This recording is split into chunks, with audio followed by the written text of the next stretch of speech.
Jeigu ta mediena jau buvo vieną kartą išdžiovinta, tai jai įgerti tą drėgmę užtrunka laiko ir jinai išdžiūsta vėl antrą kartą daug greičiau.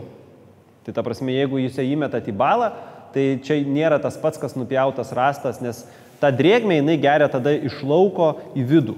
O kai nusiperka, tarkim, statybinė mediena, kur yra nedžiovinta, tai vyksta atvirkštinis procesas. Tai jums iš vidaus ta drėgmė garuoja į lauką. Tai tas užtrunka labai daug laiko ir džiovintą medieną galit šlapinti drąsiai ir jinai išdžius daug greičiau, nes įsigers tik tai paviršius.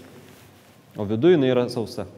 Valtį galit pasidalinti iš džiovintos medienos. Tenais buvo mano tiesiog nuotaikai pakelti video su humoru ir nepriimkit visko rimtai. Jeigu jūs perpjaunat medieną, tai ta mediena jinai impregnuojasi tik iš lauko, kaip pavyzdys. Pjauta kraštinė, jinai šviečia natūralu, nes impregnuojasi tik tai išorė keli milimetrai.